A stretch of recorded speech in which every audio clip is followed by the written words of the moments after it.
7, 8, 9.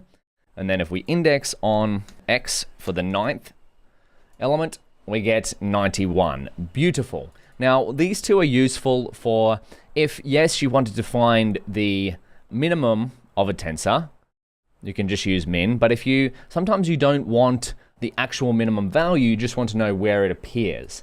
Particularly with the argmax value, this is helpful for when we use the softmax activation function later on. Now, we haven't covered that yet, so I'm not going to allude too much to it, but just remember, to find the positional min and max, you can use argmin and argmax. So that's all we need to cover with that. Let's keep going in the next video. I'll see you then. Welcome back.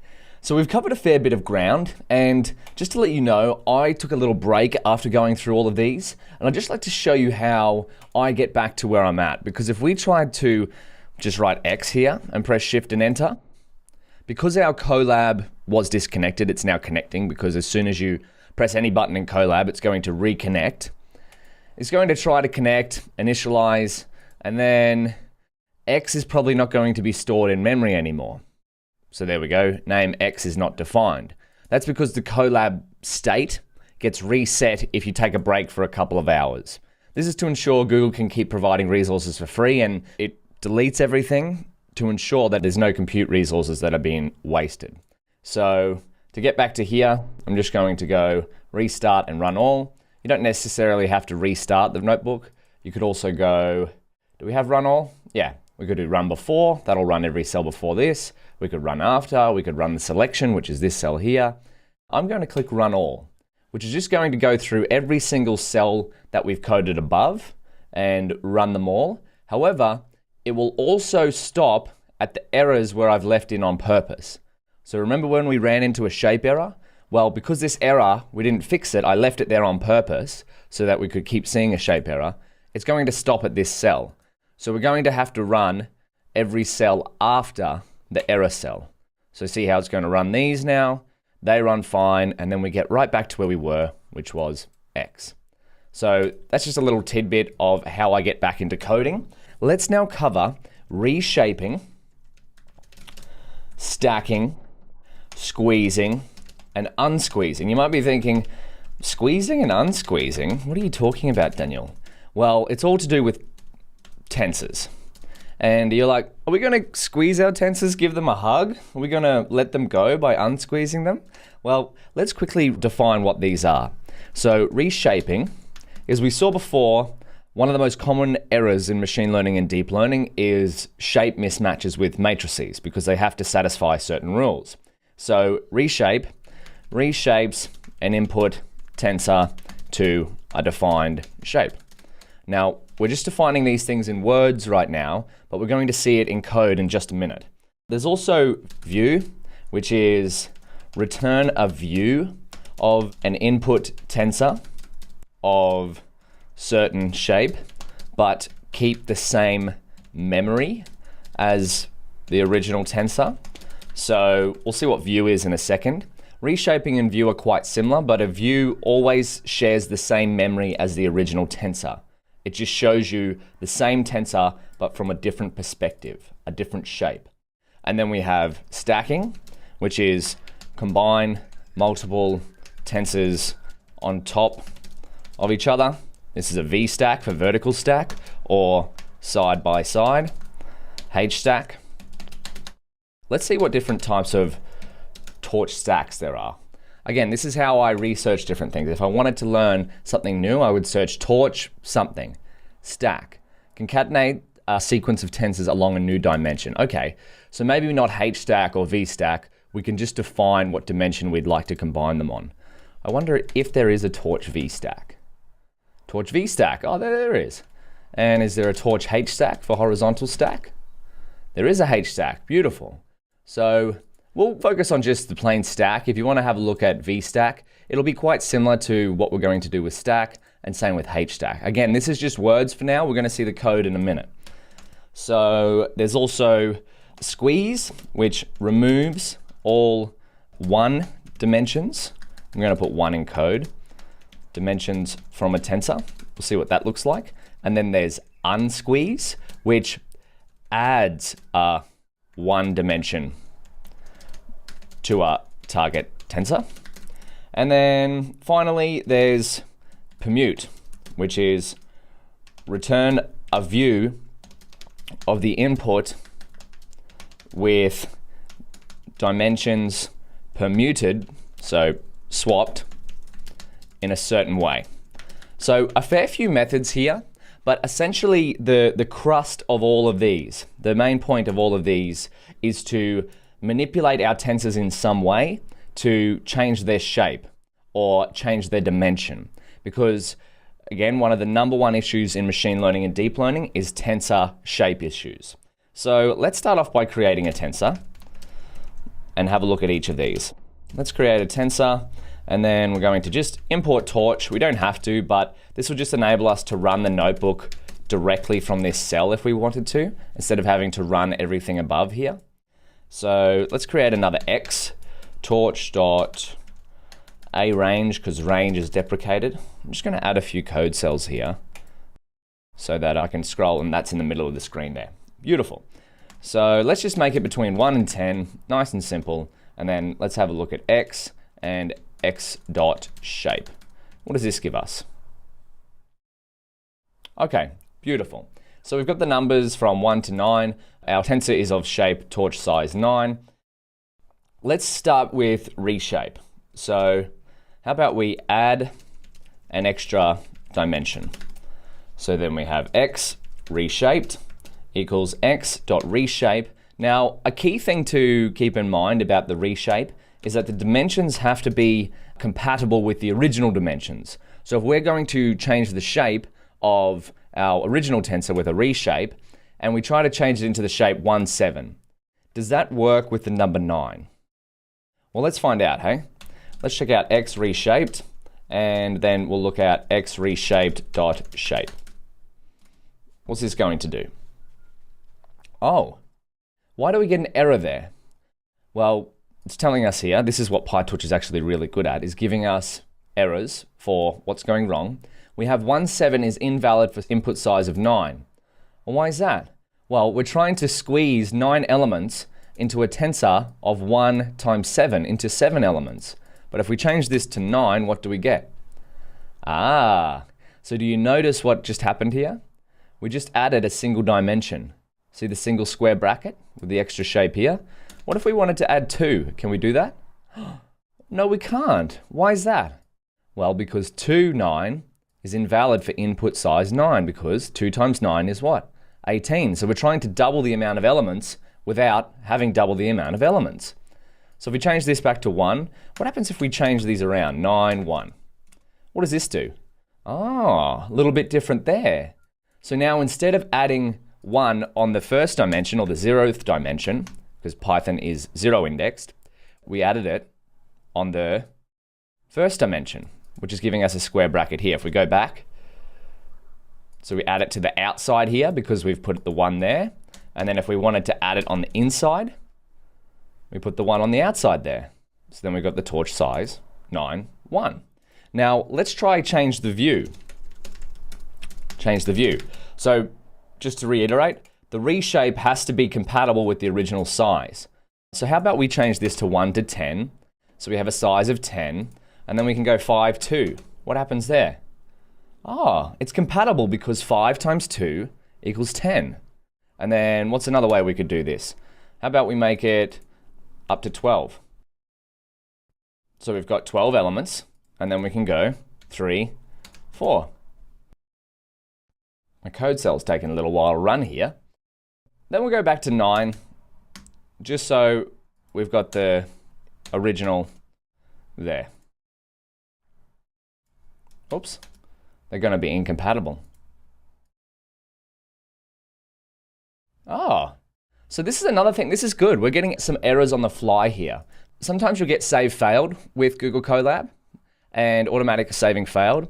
What you can do to fix this is just either keep coding, keep running some cells, and Colab will fix itself in the background, or restart the notebook, close it, and open again. So we've got size 9, or size 8, sorry, incompatible. But this is good. You're seeing the errors that come up on the fly. rather than me sort of just telling you what the errors are. You're seeing them as they come up for me. I'm trying to live code this, and this is what's going to happen when you start to use Google Colab and subsequently other forms of Jupyter notebooks. But now let's get into the view. So we can go z equals, let's change the view of x. View, we'll change it to 1, 9. And then we'll go z, and then z.shape. We get the same thing here. So view is quite similar to reshape. Remember though, that a view shares the memory with the original tensor. So z is just a different view of x. So z shares the same memory as what x does. So let's exemplify this. So changing z changes x, because a view of a tensor shares the same memory as the original input. So let's just change z. We'll change the first element by using indexing here. So we're targeting 1. We'll set this to equal 5, and then we'll see what z and x equal.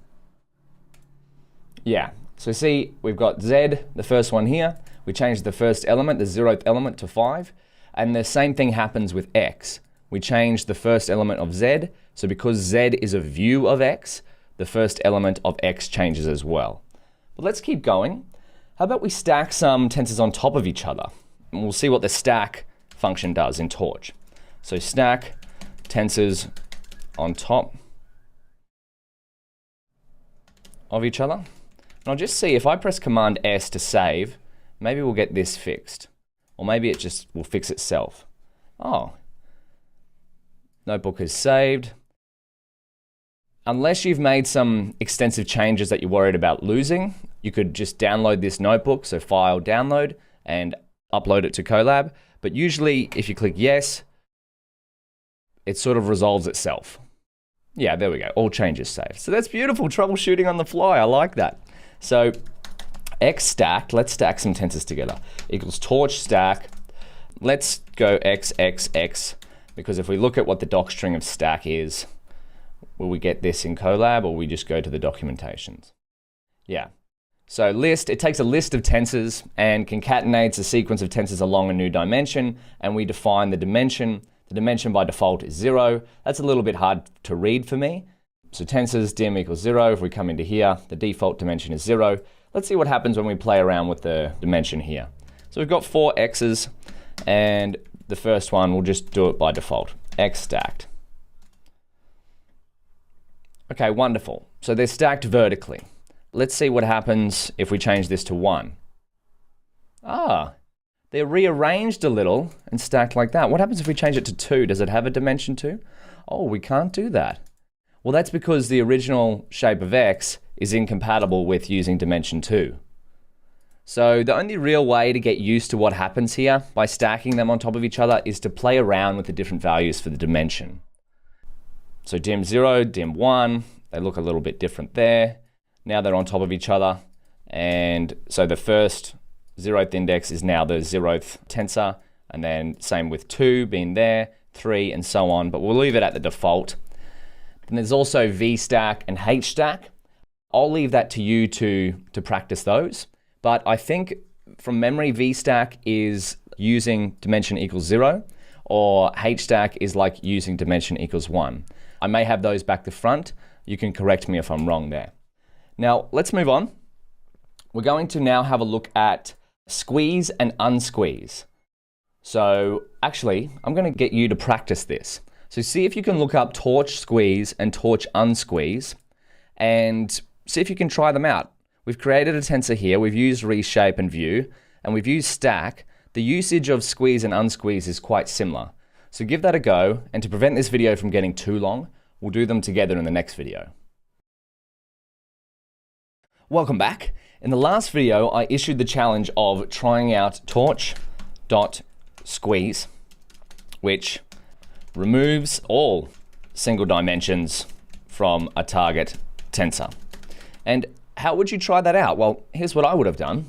I'd go to torch.squeeze and see what happens. Open up the documentation, squeeze, input dimension, returns a tensor with all the dimensions of input size 1 removed. And does it have some demonstrations? Yes, it does. Wow. Okay.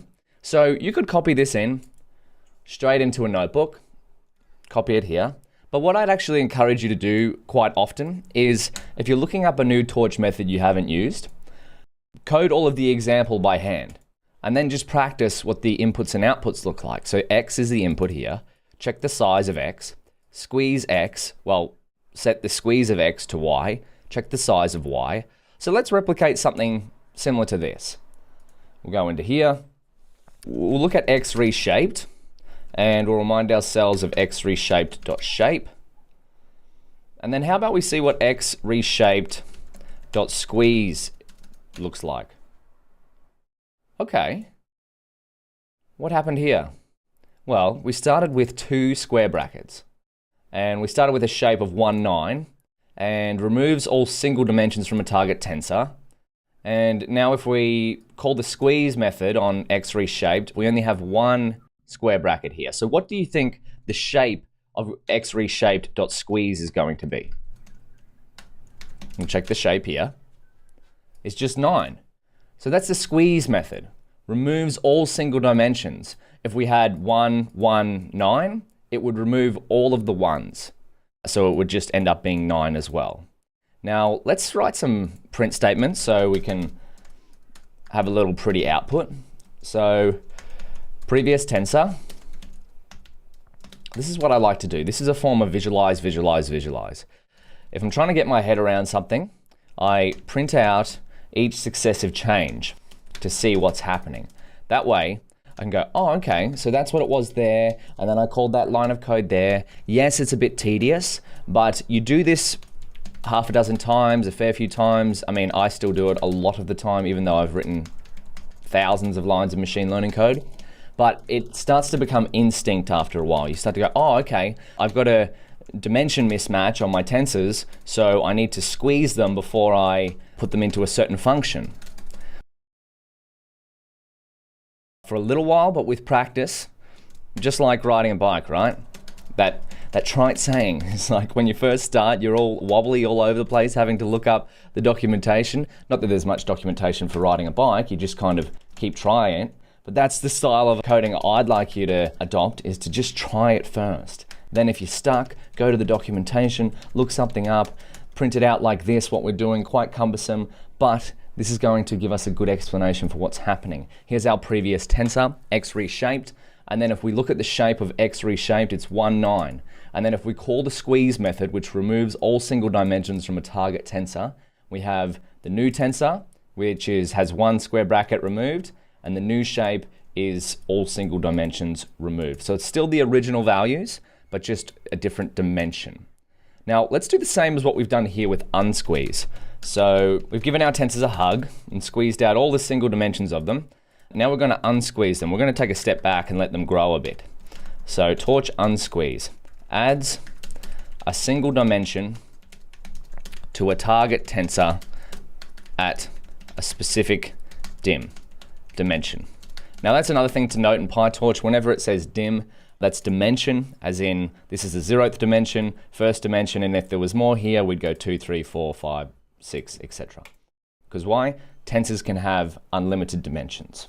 So let's go previous target can be X squeezed. So we'll get the squeezed version of our tensor, which is X squeezed up here.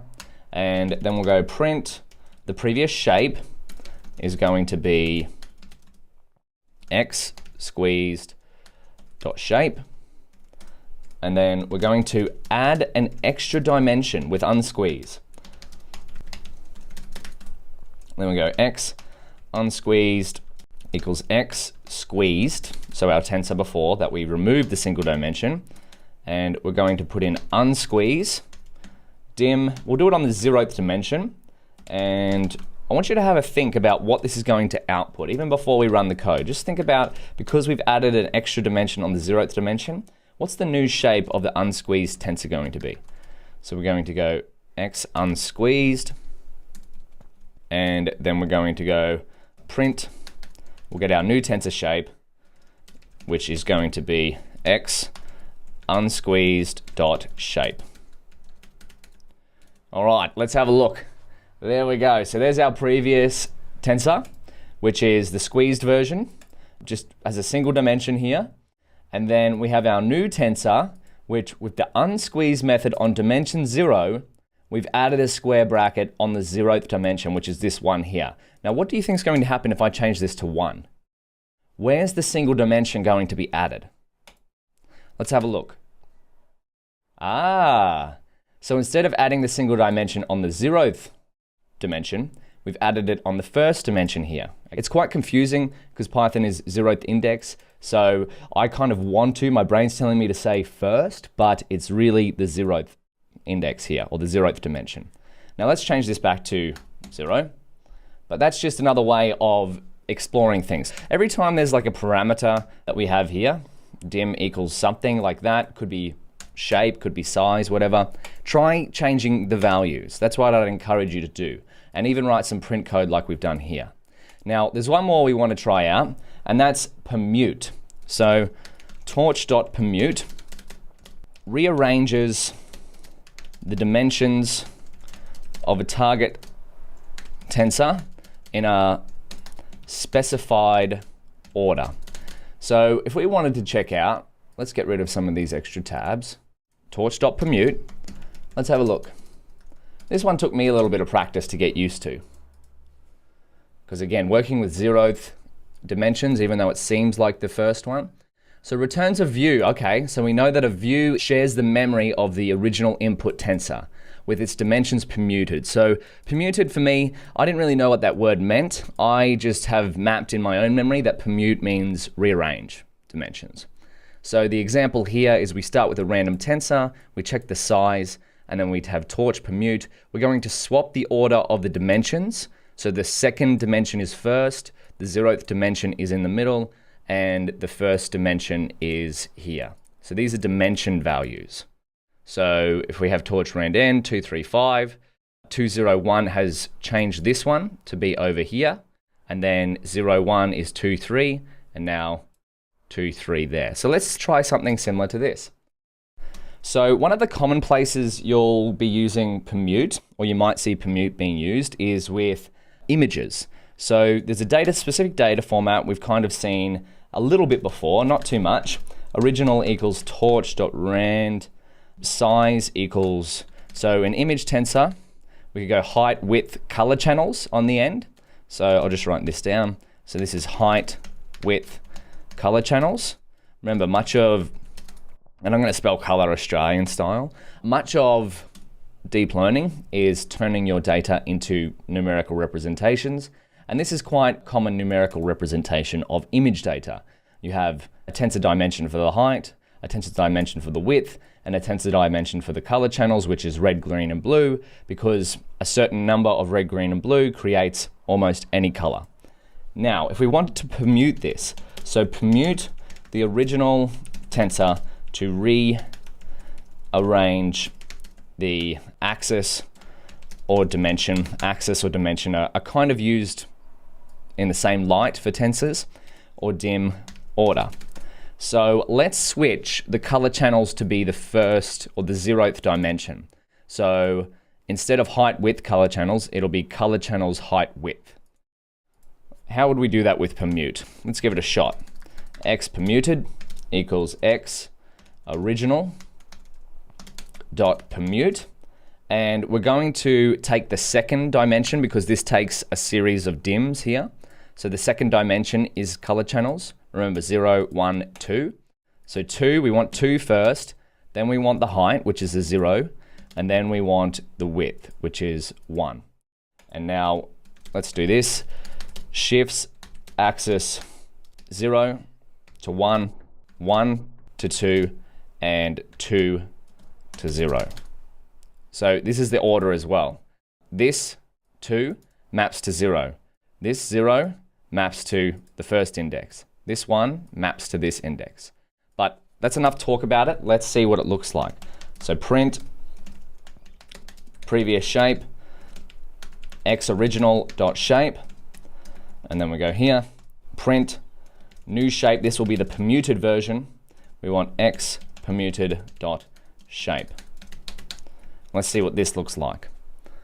Wonderful. This is exactly what we wanted. So you see, let's just write a little note here. Now this is color channels, height, width.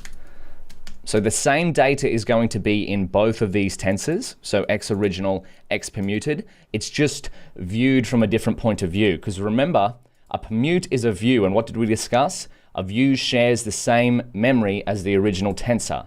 So x permuted will share the same place in memory as x original, even though it's from a different shape.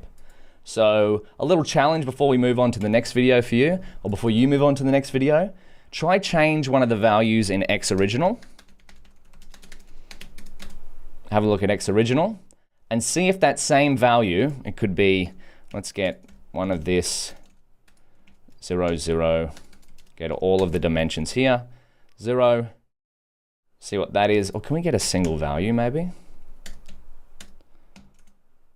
Oops. Oh, no, we'll need a 0 here. Getting some practice on indexing here. Oh, 0, 0, 0.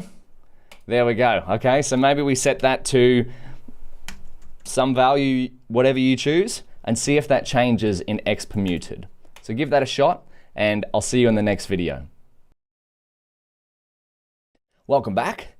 In the last video, we covered squeezing, unsqueezing, and permuting, which I'm not going to lie, these concepts are quite a lot to take in, but just so you're aware of them, remember, what are they working towards? They're helping us fix shape and dimension issues with our tensors, which is one of the most common issues in deep learning and neural networks. And I issued you the little challenge of changing a value of x original to highlight the fact that permute returns a different view of the original tensor. And a view in PyTorch shares memory with that original tensor. So if we change the value at 0, 0, 0 of x original to, in my case, 728218, it happens, the same value gets copied across to x permuted. So with that being said, we looked at selecting data from tensors here, and this is using a technique called indexing. So let's just rehash that, because this is another thing that can be a little bit of a hurdle when first working with multidimensional tensors. So let's see how we can select data from tensors with indexing. So if you've ever done indexing with PyTorch is similar to indexing with NumPy. If you've ever worked with NumPy and you've done indexing, selecting data from arrays, NumPy uses an array as its main data type, PyTorch uses tensors. It's very similar. So let's again start by creating a tensor. And again, I'm just going to add a few code cells here so I can make my screen right in the middle. Now we're going to import torch. Again, we don't need to import torch all the time, just so you can run the notebook from here later on. X equals torch dot. Let's create a range again, just nice and simple.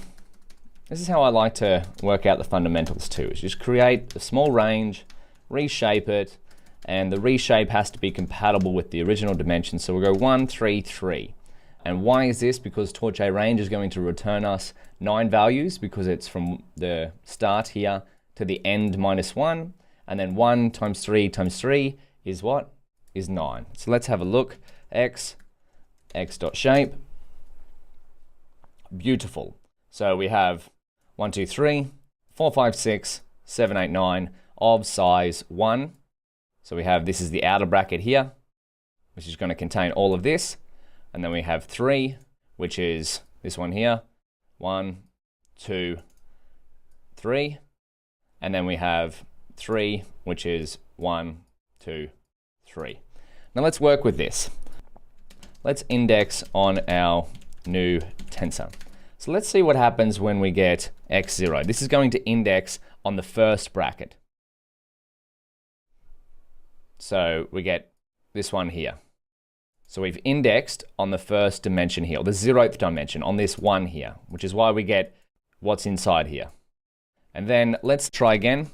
Let's index on the middle bracket. So dimension 1. So we got to go x, and then 0, and then 0. Let's see what happens there. Now, is this the same as going x0, 0? It is. There we go. So it depends on what you want to use. Sometimes I prefer to go like this, so I know that I'm getting the first bracket and then the 0th version of that first bracket. So then we have these three values here. Now, what do you think is going to happen if we index on the third dimension or the second dimension here? Well, let's find out. So let's index on the most inner bracket, which is last dimension. So we have x, 0, 0, 0. What number is this going to give us back? If x0 on the 0th dimension gives us back this middle tensor, and then if x0, 0 gives us back the 0th index of the middle tensor, if we go x0, 0, 0 is going to give us the 0th tensor, the 0th index, and the 0th element. A lot to take in there. But what we've done is we've just broken it down step by step. We've got this first 0 targets this outer bracket and returns us all of this. And then 0, 0 targets this first because of this first 0. And then the 0 here targets this. And then if we go 0, 0, 0, we target this, then we target this, and then we get this back because we are getting the 0th index here. So if we change this to 1, what do we get back? 2. And if we change these all to 1, what will we get? This is a bit of a trivia here, or a challenge. So we're going 1, 1, 1. Let's see what happens. Oh no, did you catch that before I ran the code? I did that one quite quickly. We have index 1 is out of bounds. Why is that? Well, because this dimension is only 1 here. So we can only index on the 0. That's where it gets a little bit confusing because this says 1, but because it's only got 0 dimension, we can only index on the 0th dimension. But what if we do 0, 1, 1? What does that give us? 5. Beautiful. So I'd like to issue you the challenge of how about getting number 9? How would you get number 9? So rearrange this code to get number 9. That's your challenge. Now I just want to show you as well is you can also use, you might see this, the semicolon to select all of a target dimension. So let's say we wanted to get all of the 0th dimension, but the 0th element from that. We can get 1, 2, 3. And then let's say we want to say, get all values of the 0th and first dimensions, but only index 1 of the second dimension. Oh, that was a mouthful. But get all values of 0th and first dimensions, but only index 1 of second dimension. So let's break this down step by step. We want all values of 0th and first dimensions, but only index 1 of the second dimension. We press enter, shift enter, 2, 5, 8. So what did we get there? 2, 5, 8. Okay, so we've got all elements of the 0th and first dimension, but then, so which will return us this thing here, but then we only want 2, 5, 8, which is the first element here of the second dimension, which is this 3 there. So quite confusing, but with some practice, you can figure out how to select almost any numbers you want from any kind of tensor that you have. So now let's try again. Get all values of the 0 dimension, but only the 1 index value of the first and second dimension. So what might this look like? Let's break it down again. So we come down here, x, and we're going to go all values of the 0 dimension because 0 comes first. And then we want only the 1 index value of the first and only the 1 index value of the second. What is this going to give us? 5. Oh, we selected the middle tensor. So really, this line of code is exactly the same as this line of code here, except we've got the square brackets on the outside here because we've got this semicolon there. So if we change this to a 0, we remove that. But because we've got the semicolon there, we've selected all the dimensions so we get back a square bracket there. Something to keep in mind. Finally, let's just go one more. So get index 0 of 0th and first dimension, and all values of second dimension. So x, 0, 0. So 0th index of 0 in first dimension, 0, 0, and all values of the second dimension. What have we just done here? We've got tensor 1, 2, 3. Lovely. This code again is equivalent to what we've done up here. This has a semicolon on the end, but what this line explicitly says without a semicolon is, hey, give us all the values on the remaining dimension there. So my challenge for you is to take this tensor that we've got here and index on it to return 9. So I'll write down here, index on x to return 9. So if we have a look at x, as well as index on x to return 3, 6, 9. So these values here. So give those both a go, and I'll see you in the next video. Welcome back. How'd you go? Did you give the challenge a go? I finished the last video with issuing the challenge to index on x to return 9 and index on x to return 369. Now here's what I came up with. Again, there's a few different ways that you could approach both of these, but this is just what I've found. So because x is 133 of size, well, that's its dimensions. If we want to select 9, we need 0, which is this first outer bracket to get all of these elements. And then we need 2 to select this bottom one here. And then we need this final 2 to select the second dimension of this bottom one here. And then for 369, we need all of the elements in the first dimension, all of the in the 0th dimension, all of the elements in the first dimension, and then we get 2, which is this 369 setup here. So that's how I would practice indexing. Start with whatever shape tensor you like, create it something like this, and then see how you can write different indexing to select whatever number you pick. So now let's move on to the next part, which is PyTorch, tensors, and NumPy. So NumPy is a popular scientific, very popular. PyTorch actually requires NumPy when you install PyTorch. Popular scientific Python numerical computing library. That's a bit of a mouthful. And because of this, PyTorch has functionality to interact with it. So quite often, you might start off with, let's change this into Markdown. You might start off with your data, because it's numerical format, you might start off with data in NumPy, NumPy array, want in PyTorch tensor. Because your data might be represented by NumPy because it started in NumPy, but say you want to do some deep learning on it and you want to leverage PyTorch's deep learning capabilities, well, you might want to change your data from NumPy to a PyTorch tensor. And PyTorch has a method to do this, which is torch from NumPy, which will take in an ND array, which is NumPy's main data type, and change it into a torch tensor. We'll see this in a second.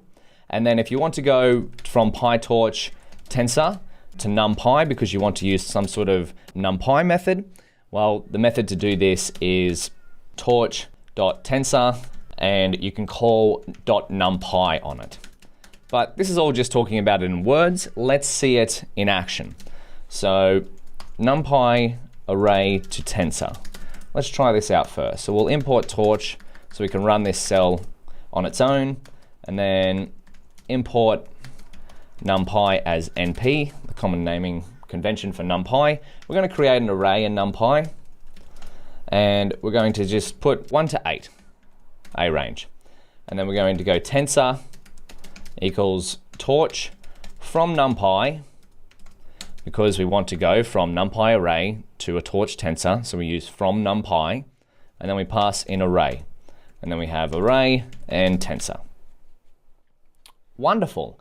So there's our NumPy array and our torch tensor with the same data. But what you might notice here is that the D type for the tensor is torch.float64. Now, why is this? It's because NumPy's default data type, D type, is float64, whereas tensor, what have we discussed before? What's PyTorch's default data type? Float64. Well, that's not PyTorch's default data type. If we were to create torch a range 1.0 to 8.0, by default, PyTorch is going to create it in float32. So just be aware of that. If you are going from NumPy to PyTorch, the default NumPy data type is float64, and PyTorch reflects that data type when you use the from NumPy method. I wonder if there's a D type. Can we go D type equals torch.float32? Takes no keyword. Okay.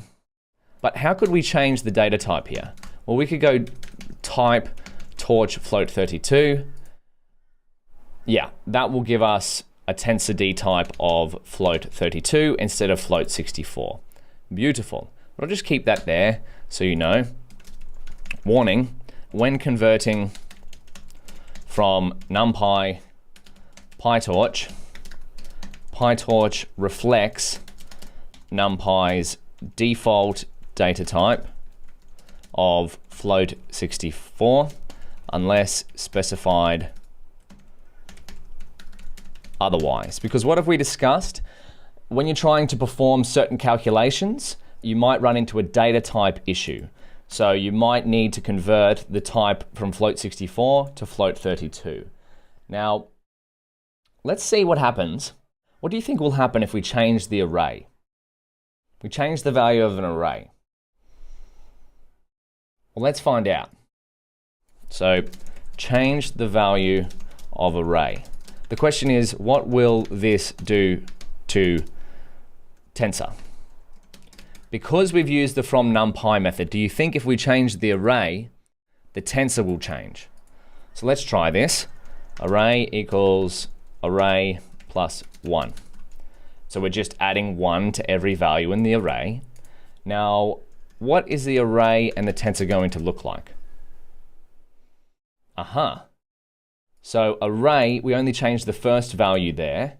Oh, sorry, we changed every value because we have 1 to 7. Now it's 2, 3, 4, 5, 6, 7, 8. If we change the value from the array, it doesn't change the value of the tensor. So that's just something to keep in mind. If you use from NumPy, we get a new tensor in memory here. So the new tensor doesn't change if you change the original array. So now let's go from tensor to NumPy. If you wanted to go back to NumPy, tensor to NumPy array. So we'll start with the tensor. We could use the one we have right now, but we're going to create another one, but we'll create one of ones just for fun. One rhymes with fun. NumPy tensor equals, how do we go to NumPy? Well, we have torch.tensor.numpy, so we just simply call NumPy on here. And then we have tensor and NumPy tensor. What data type do you think the NumPy tensor is going to have? Because we've returned it to NumPy. PyTorch's default data type is float32. So if we change that to NumPy, what's going to be the D type of the NumPy tensor? NumPy tensor.dtype. It reflects the original D type of what you set the tensor as. So just keep that in mind. If you're going between PyTorch and NumPy, default data type of NumPy is float64, whereas the default data type of PyTorch is float32. So that may cause some errors if you're doing different kinds of calculations. Now, what do you think is going to happen if we went from our tensor to an array if we change the tensor? Change the tensor. What happens to NumPy tensor? So we go tensor equals tensor plus 1, and then we go NumPy tensor. Oh, we'll get tensor as well. So our tensor is now all 2s because we added 1 to the 1s, but our NumPy tensor remains the same, remains unchanged. So this means they don't share memory. So that's how we go in between PyTorch and NumPy. If you'd like to look up more, I'd encourage you to go PyTorch and NumPy. So warm up, NumPy, beginner. There's a fair few tutorials here on PyTorch. Because NumPy is so prevalent, they work pretty well together. So have a look at that. There's a lot going on there. There's a few more links I'd encourage you to check out, but we've covered some of the main ones that you'll see in practice. With that being said, let's now jump into the next video where we're going to have a look at the concept of reproducibility. And if you'd like to look that up, I'd encourage you to search PyTorch reproducibility and see what you can find. Otherwise, I'll see you in the next video. Welcome back. It's now time for us to cover the topic of reproducibility. If I could even spell it, that would be fantastic. Reproducibility. Trying to take the random out of random. So we've touched upon the concept of neural networks harnessing the power of randomness. And what I mean by that is we haven't actually built our own neural network yet, but we will be doing that. And we've created tensors full of random values. And so, in short, how a neural network learns is start with random numbers, perform tensor operations, update random numbers to try and make them better representations of the data. Again.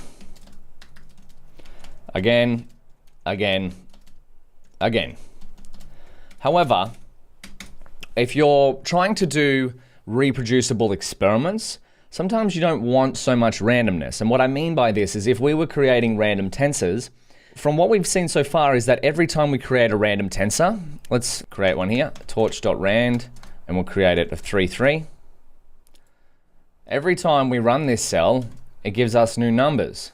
So 7752. There we go, rand again, right? So we get a whole bunch of random numbers here every single time. But what if you were trying to share this notebook with a friend? So say you went up share and you clicked the share link and you sent that to someone and you're like, hey, try out this machine learning experiment I did. And you wanted a little less randomness because neural networks start with random numbers. How might you do that? Well, let's just write down to reduce the randomness in neural networks and PyTorch comes the concept of a random seed. So we're going to see this in action, but essentially, let's write this down. Essentially, what the random seed does is flavor the randomness. So because of how computers work, they're actually not true randomness. And actually there's arguments against this, and it's quite a big debate in the computer science topic, whatnot, but I am not a computer scientist, I am a machine learning engineer. So computers are fundamentally deterministic. It means they run the same steps over and over again. So what the randomness we're doing here is referred to as pseudo-randomness or generated randomness. And the random seed, which is what you see a lot in machine learning experiments, flavors that randomness. So let's see it in practice. And at the end of this video, I'll give you 2 resources that I'd recommend to learn a little bit more about the concept of pseudo-randomness and reproducibility in PyTorch. Let's start by importing Torch, so you could start this notebook right from here. Create 2 random tensors.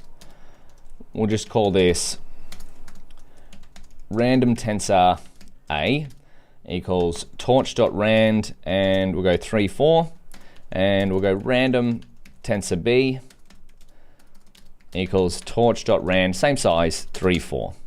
And then if we have a look at, let's go print random tensor A, print random tensor B, and then let's print to see if they're equal anywhere.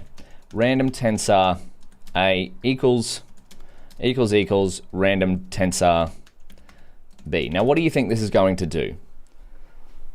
If we have a look at 1 equals 1, what does it return? True. So this is a comparison operator to compare 2 different tensors.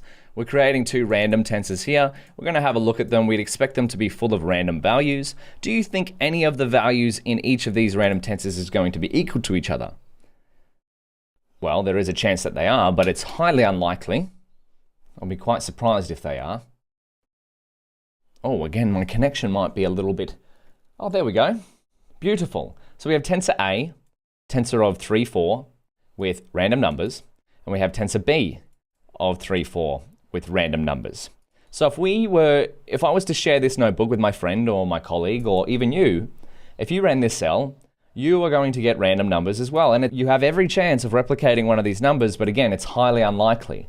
So again, I'm getting that automatic save failed. You might get that if your internet connection is dropping out. Maybe that's something going on with my internet connection. But again, as we've seen, usually this resolves itself if you try a few times or just keep coding. If it really doesn't resolve itself, you can go File, is there Download Notebook? Or save a copy in Drive, Download. You can download the notebook, save it to your local machine, re-upload it, so upload notebook and start again in another Google Colab instance. But there we go, it fixed itself. Wonderful. Troubleshooting on the fly. So the way we make these reproducible is through the concept of a random seed. So let's have a look at that. Let's make some random but reproducible tensors. So import torch, and we're going to set the random seed by going torch.manual seed random. Oh, we don't have random set yet. I'm going to set my random seed. You set the random seed to some numerical value. 42 is a common one. You might see 0, you might see 1, 2, 3, 4. Essentially, you can set it to whatever you want, and each of these you can think of 77, 100 as different flavors of randomness. So I like to use 42 because it's the answer to the universe. And then we go random seed. And now let's create some random tensors. Random tensor C with the flavor of our random seed. 3, 4. And then we're going to go torch tensor D equals torch.rand 3, 4. Now let's see what happens. We'll print out random tensor C, and we'll print out random tensor D, and then we'll print out to see if they're equal anywhere. Random tensor C equals random tensor D. So let's find out what happens. What gives? Well, we got the randomness. We set the random seed. We're telling PyTorch, hey, flavor our randomness with 42. Torch manual seed.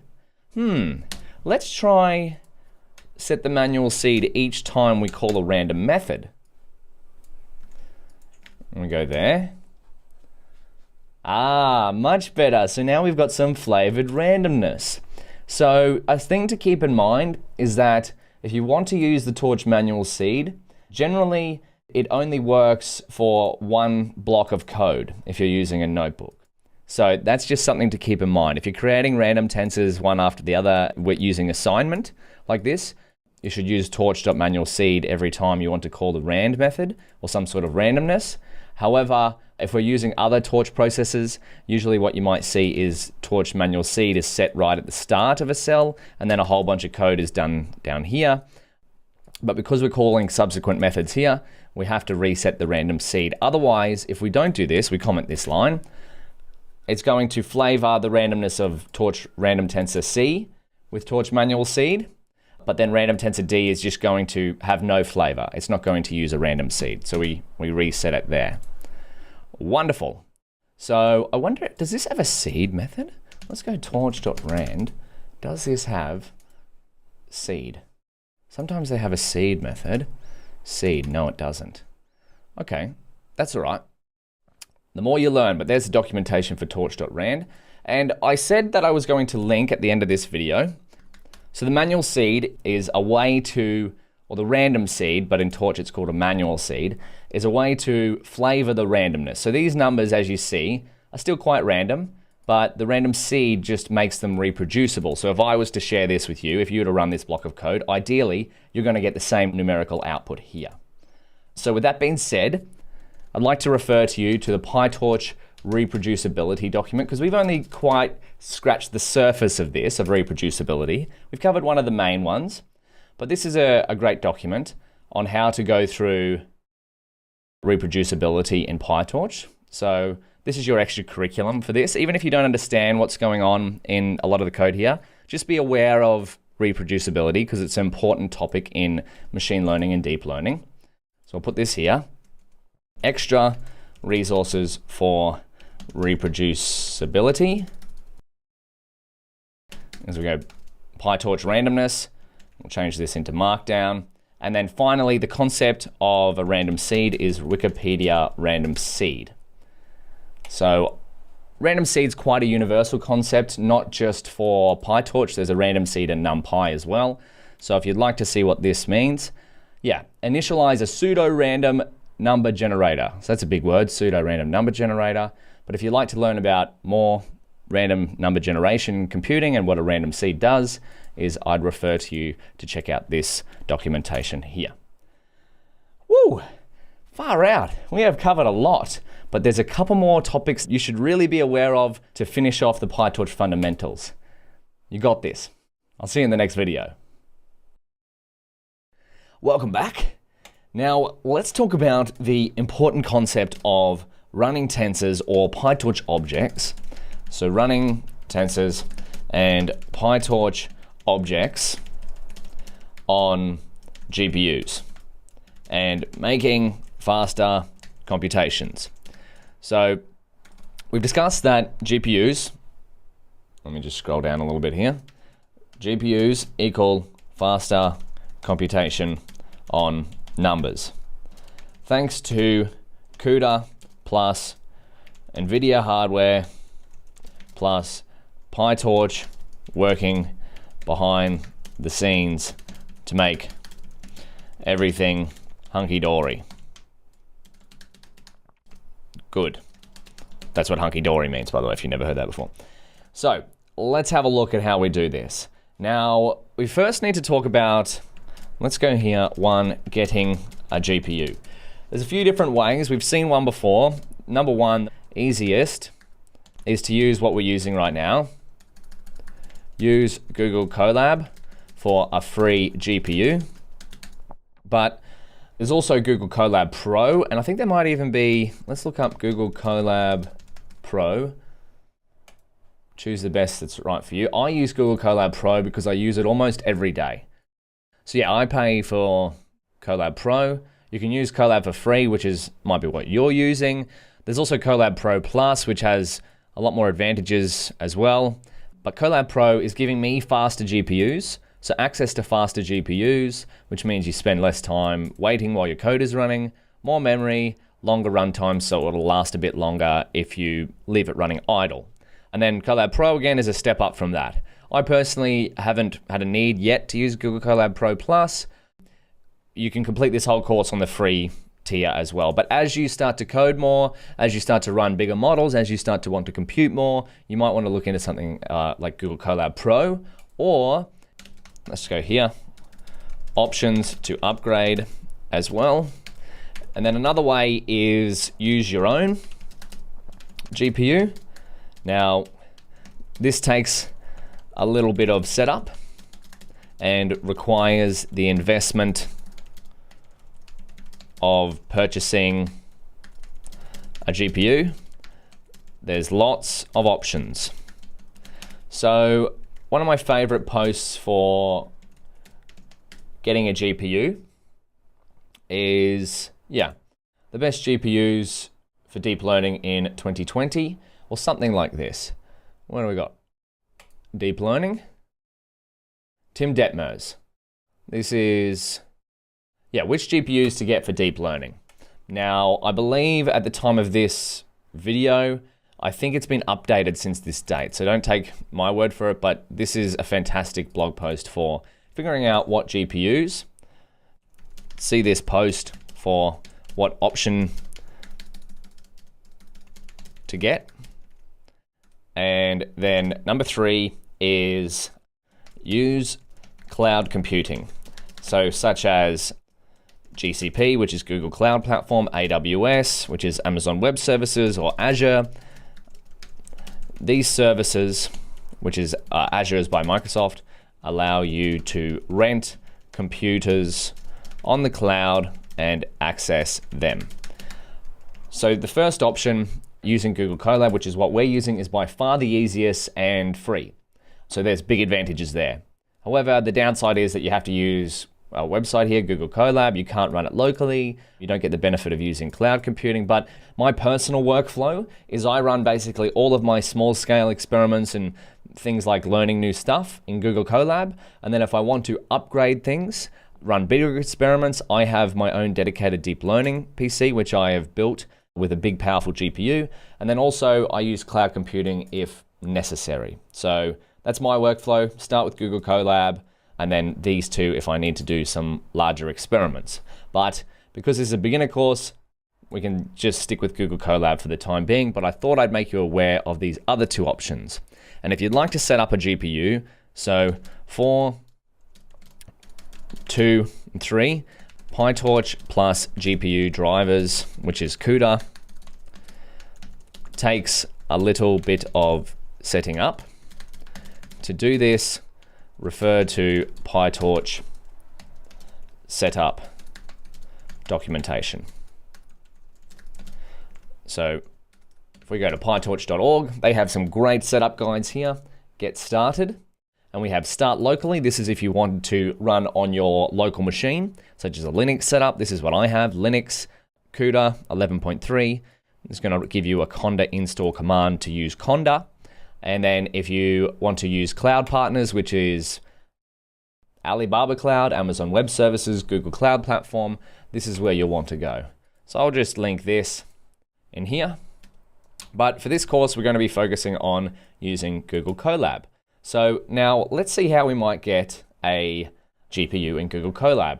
Now we've already covered this, but I'm going to recover it just so you know. We're going to change the runtime type. You can go in any notebook and do this. Runtime type, hardware accelerator, we can select GPU, click save. Now this is going to restart our runtime and connect us to a runtime, aka a Google Compute instance with a GPU. And so now if we run NVIDIA SMI, I have a Tesla P100 GPU. So let's look at this, Tesla P100. GPU, do we have an image? Yeah, so this is the GPU that I've got running. Not the Tesla car, the GPU. So this is quite a powerful GPU. That is because I have upgraded to Colab Pro. Now, if you're not using Colab Pro, you might get something like a Tesla K80, which is a slightly less powerful GPU than a Tesla P100, but still a GPU nonetheless, and will still work faster than just running PyTorch code on the pure CPU, which is the default in Google Colab and the default in PyTorch. And so now we can also check to see if we have GPU access with PyTorch. So let's go here. This is number 2 now. Check for GPU access with PyTorch. So this is a little command that's going to allow us or tell us if PyTorch, just having the GPU here. This is, by the way, another thing that Colab has a good setup with, is that all the connections between PyTorch and the NVIDIA GPU are set up for us. Whereas when you set it up on your own GPU or using cloud computing, there are a few steps you have to go through, which we're not going to cover in this course. I'd highly recommend you go through the getting started locally setup if you want to do that, to connect PyTorch to your own GPU. So let's check for the GPU access with PyTorch. This is another advantage of using Google Colab. Almost zero setup to get started. So import torch, and then we're going to go torch.cuda.is available. And remember, CUDA is NVIDIA's programming interface that allows us to use GPUs for numerical computing. There we go, beautiful. So big advantage of Google Colab is we get access to a free GPU. In my case, I'm paying for the faster GPU, but in your case, you're more than welcome to use the free version. All it means is it'll be slightly slower than a faster GPU here. And we now have access to GPUs with PyTorch. So there's one more thing known as device agnostic code. So set up device agnostic code. Now, this is an important concept in PyTorch because wherever you run PyTorch, you might not always have access to a GPU. But if there was access to a GPU, you'd like it to use it if it's available. So one of the ways that this is done in PyTorch is to set the device variable. Now, really, you could set this to any variable you want, but you're going to see it used as device quite often. So CUDA if torch.CUDA is available, else CPU. So all this is going to say, and we'll see where we use the device variable later on, is set the device to use CUDA if it's available, so it is, so true. If it's not available, if we don't have access to a GPU that PyTorch can use, just default to the CPU. So with that being said, there's one more thing. You can also count the number of GPUs. So this won't really apply to us for now because we're just going to stick with using one GPU, but as you upgrade your PyTorch experiments and machine learning experiments, you might have access to more than one GPU. So you can also count the devices here. We have access to one GPU, which is this here. So the reason why you might want to count the number of devices is because if you're running huge models on large data sets, you might want to run one model on a certain GPU, another model on another GPU, and so on and so on. But final thing before we finish this video is if we go PyTorch device agnostic code, CUDA semantics, there's a little section in here called best practices.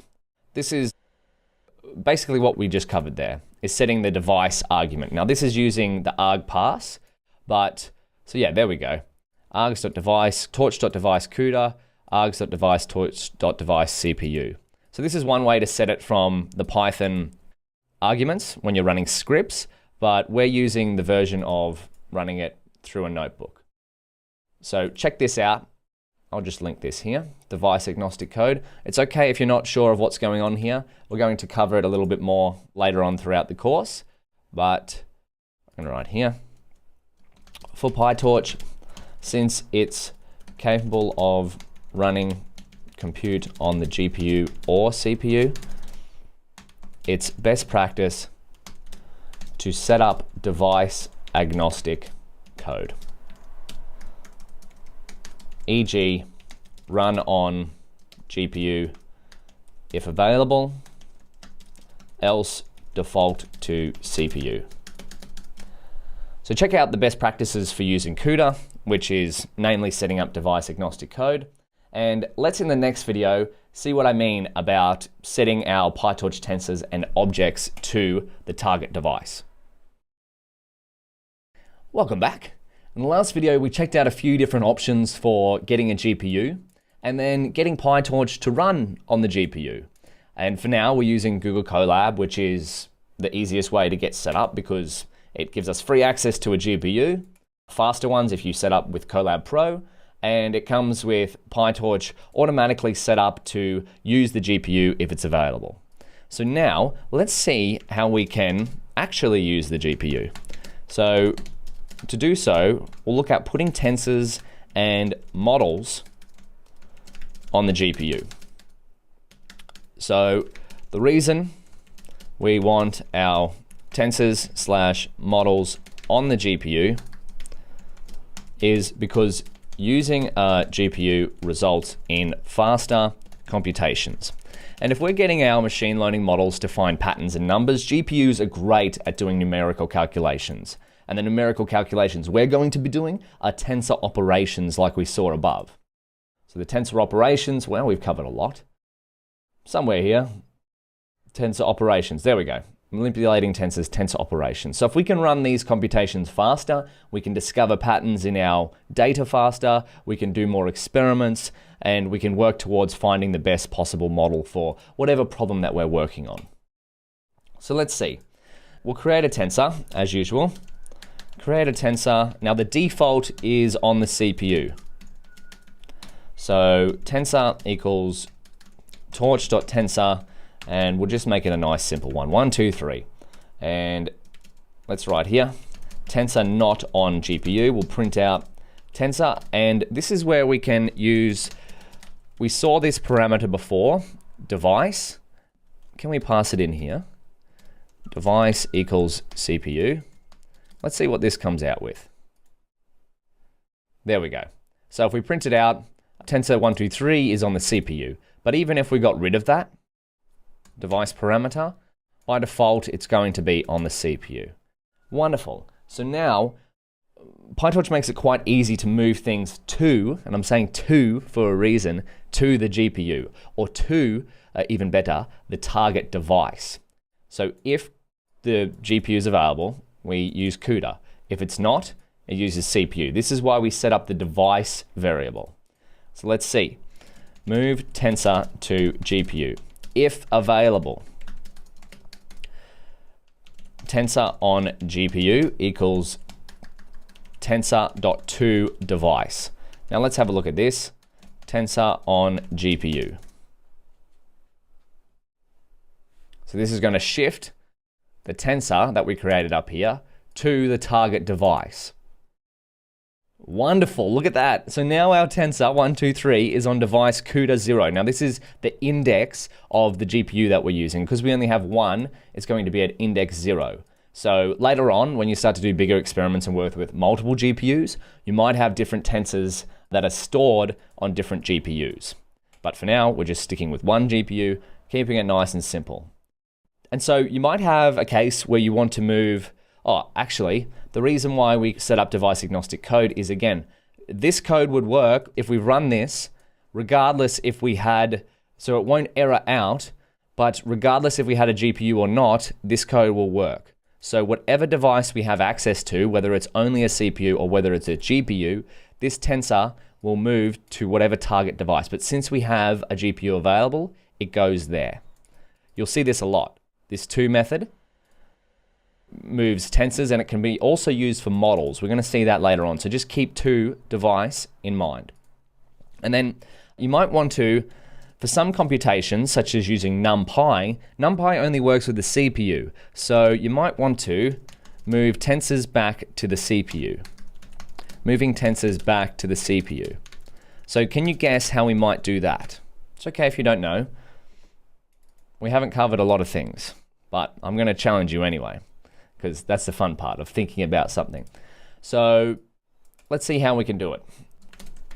Let's write down if tensor is on GPU, can't transform it to NumPy. So let's see what happens if we take our tensor on the GPU and try to go NumPy. What happens? Well, we get an error. So this is another huge error. Remember the top 3 errors in deep learning or PyTorch? There's lots of them, but number 1, shape errors. Number 2, data type issues. And with PyTorch, number 3 is device issues. So can't convert CUDA 0 device type tensor to NumPy. So NumPy doesn't work with the GPU. Use tensor.cpu to copy the tensor to host memory first. So if we call tensor.cpu, it's going to bring our target tensor back to the CPU, and then we should be able to use it with NumPy. So to fix the GPU tensor with NumPy issue, we can first set it to the CPU. So tensor back on CPU equals tensor on GPU dot CPU. We're just taking what this said here. That's the beautiful thing about PyTorch, is very helpful error messages. And then we're going to go NumPy. And then if we go tensor back on CPU, is this going to work? Let's have a look. Oh, of course it's not, because I typed it wrong. And I've typed it again, twice. Third time's a charm. There we go. Okay, so that works because we've put it back to the CPU first before calling NumPy. And then if we refer back to our tensor on the GPU, because we've reassociated this, again, we got typos galore, classic. Because we've reassigned tensor back on CPU, our tensor on GPU remains unchanged. So that's the 4 main things about working with PyTorch on the GPU. There are a few more tidbits, such as multiple GPUs, but now you've got the fundamentals. We're going to stick with using one GPU, and if you'd like to later on, once you've learned a bit more, research into multiple GPUs, well, as you might have guessed, PyTorch has functionality for that too. So have a go at getting access to a GPU using Colab, check to see if it's available, set up device agnostic code, create a few dummy tensors and just set them to different devices, see what happens if you change the device parameter, run a few errors by trying to do some NumPy calculations with tensors on the GPU, and then bring those tensors on the GPU back to NumPy and see what happens there. So I think we've reached the end of the fundamentals. We've covered a fair bit. Introduction to tensors, the min, max, a whole bunch of stuff inside the introduction to tensors, finding the positional min, max, reshaping, indexing, working with tensors and NumPy, reproducibility, using a GPU, and moving stuff back to the GPU. Far out. Now, you're probably wondering, Daniel, we've covered a whole bunch. What should I do to practice all this? Well, I'm glad you asked. Let's cover that in the next video. Welcome back, and you should be very proud of yourself right now. We've been through a lot, but we've covered a whole bunch of PyTorch fundamentals. These are going to be the building blocks that we use throughout the rest of the course. But before moving on to the next section, I'd encourage you to try out what you've learned through the exercises and extra curriculum. Now, I've set up a few exercises here based off everything that we've covered. If you go into learnpytorch.io, go to the section that we're currently on. This is going to be the case for every section, by the way, so just keep this in mind, is we're working on PyTorch fundamentals. Now, if you go to the PyTorch fundamentals notebook, this is going to refresh, but then if you scroll down to the table of contents, at the bottom of each one is going to be some exercises and extra curriculum. So these exercises here, such as documentation reading, because a lot, you've seen me refer to the PyTorch documentation for almost everything we've covered, a lot, but it's important to become familiar with that. So exercise number 1 is read some of the documentation. Exercise number 2 is create a random tensor with shape 7, 7. 3, perform a matrix multiplication on the tensor from 2 with another random tensor. So these exercises are all based off what we've covered here. So I'd encourage you to reference what we've covered in whichever notebook you choose. Could be this learnpytorch.io, could be going back through the one we've just coded together in the video. So I'm going to link this here, exercises. See exercises for this notebook here. So then, how should you approach these exercises? So one way would be to just read them here, and then in Colab, we'll go File, New Notebook, wait for the notebook to load. Then you could call this 00 PyTorch exercises or something like that. And then you could start off by importing Torch, and then away you go. For me, I'd probably set this up on one side of the screen, this one up on the other side of the screen, and then I just have the exercises here. So number 1, I'm not going to really write much code for that, but you could have documentation reading here. And then, so this encourages you to read through torch.tensor and go through there for 10 minutes or so. And then for the other ones, we've got create a random tensor with shape 7, 7. So we just comment that out. So torch, rand, 7, 7. And there we go. Some are as easy as that. Some are a little bit more complex. As we go throughout the course, these exercises are going to get a little bit more in depth as we've learned more. But if you'd like an exercise template, you can come back to the GitHub. This is the home for all of the course materials. You can go into extras and then exercises. I've created templates for each of the exercises. So PyTorch fundamentals exercises. If you open this up, this is a template for all of the exercises. So you see there, create a random tensor with shape 7, 7. These are all just headings. And if you'd like to open this in Colab and work on it, how can you do that? Well, you can copy this link here, come to Google Colab, we'll go File, Open Notebook, GitHub. You can type in the link there, click Search. What's this going to do? Boom! PyTorch Fundamentals Exercises. So now you can go through all of the exercises. This will be the same for every module on the course and test your knowledge. Now, it is open book. You can use the notebook here, the ones that we've coded together, but I would encourage you to try to do these things on your own first. If you get stuck, you can always reference back. And then if you'd like to see an example solutions, you can go back to the extras there's a solutions folder as well. And that's where the solutions live. So the fundamental exercise solutions, but again, I would encourage you to try these out, at least give them a go before having a look at the solutions. So just keep that in mind. At the end of every module, there's exercises and extra curriculum. The exercises will be code-based. The extra curriculum is usually like reading-based. So spend 1 hour going through the PyTorch basics tutorial. I recommend the quick start and tensor sections. And then finally, to learn more on how a tensor can represent data, watch the video, What's a Tensor, which we referred to throughout this. But massive effort on finishing the PyTorch fundamentals section. I'll see you in the next section.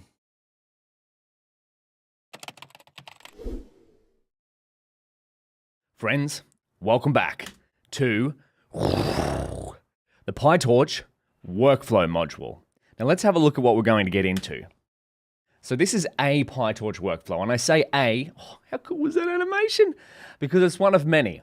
When you get into deep learning and machine learning, you'll find that there's a fair few ways to do things, but here's the rough outline of what we're going to do. We're going to get our data ready, turn it into tensors, because remember, a tensor can represent almost any kind of data. We're going to pick or build or pick a pre-trained model. We'll pick a loss function,